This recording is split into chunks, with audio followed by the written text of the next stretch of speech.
congratulations to Microsoft for launching this incredible championship and stimulus to the whole world. You heard nice things said about me, but you didn't hear probably the real reason why I'm here.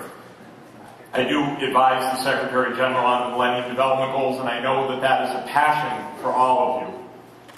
And I do think a lot about extreme poverty and the problems in the world and how technology can solve them, and we know that that is your joy and your success already.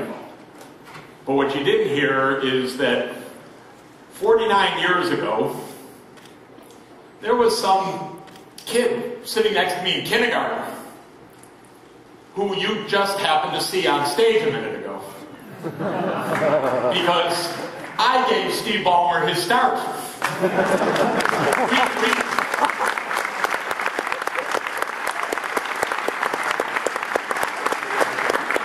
We were kindergarten classmates, and then I moved to a different part of town, and he moved to a different part of the Detroit area. And then, naturally, what would we do when we reached, I think, 7th grade in Steve's case and 8th grade in my case? How do you spend your summer? Probably, like many of you, we spend our summer in math camp, right? Of course. What else would you do? So there we were at math camp, and I was the second youngest guy in the group, and Steve was the youngest and smartest guy in the group. And we reconnected after kindergarten and learned some group theory together for a couple of summers. And then we reconnected in college. I made only one major mistake in my life. I graduated college.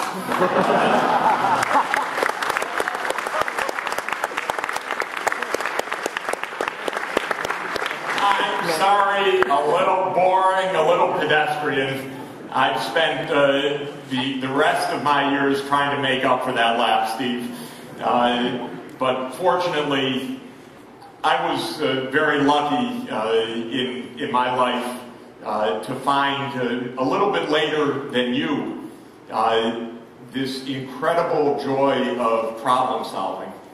I was an academic economist doing the things that academics do, writing papers and publishing papers, and got lucky to be asked to fly to La Paz, Bolivia 26 years ago and face what was then a catastrophic economic crisis. And thank God the ideas worked up at 13,000 feet above sea level.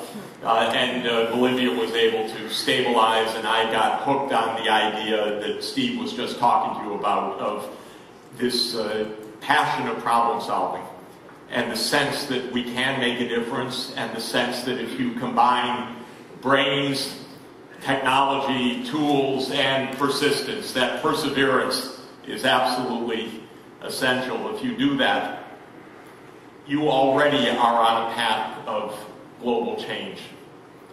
Now the truth is, this is an incredibly weird time in the world that we're living in. I feel more disoriented now, I have to say, than at any moment of my adult life and my time in thinking about global problems. The international economy is in deep dislocation. I was just on the phone talking about the Greek economic crisis, which is something that is very dangerous and could spiral to a Europe-wide crisis, dealing with one of the worst droughts in history in the Horn of Africa, and a myriad of problems, and yet at the same time, more power in our hands, more tools, more innovation, more hope, that you not only symbolize it, you are it. By virtue of your being here, you are the problem solvers that are going to solve these problems. Now, I have been a professor for 31 years now, and I'm pretty tough on the exams that I give. And I have to say that my generation is giving you guys a pretty tough exam. Because while Steve and Bill Gates and a whole remarkable generation of leaders that pioneered these great breakthroughs that you are now taking on and taking farther. It's also true that our generation, I think we have to acknowledge it, is leaving you with a mountain of problems, the likes of which the world has never quite seen. We really have a race that on the one side, the tools are more remarkable, more mind-blowing than ever before, and you just saw some of them and you've made many of them.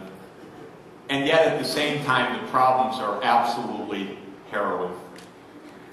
We will reach 7 billion people on the planet in 3 months. We are more crowded in the world and pressing against limits of ecosystems, limits of food supply, resource limits, barriers and threats of contagion, of diseases that spread more rapidly than ever before, of rising numbers of extreme poor, at the same moment that we have all this power, the technology, the potential to address these problems. So we're giving you a homework assignment. It's not for the semester, it's for your lifetime. But a homework assignment really that is nothing less than saving the planet and making sure that we have the future of the prosperity and hope that future generations yearn for, and that we, as fragile as we are as stewards of the planet, are desperately seeking. The Millennium Development Goals, which I've advised Kofi Annan and Ban Ki-moon, the two great recent Secretaries General, are our first way station in this effort. They go to the core of whether we have the decency and the smarts on the planet to ensure that everybody can survive on the planet, because it's nothing less than that. As you know, 8 million children die every year before their 5th birthday for completely stupid reasons, for diseases that don't even exist in rich countries, and for conditions that, by being smart, by having systems, by having information, and by mobilizing best technologies, deaths that can be ended. We have 1 billion people living in chronic hunger right now. And the numbers have risen because we've had climate shocks, we have the growing food demand coming from the vast growth of the emerging economies, impinging on the demand side while the supply side has been dislocated by climate change.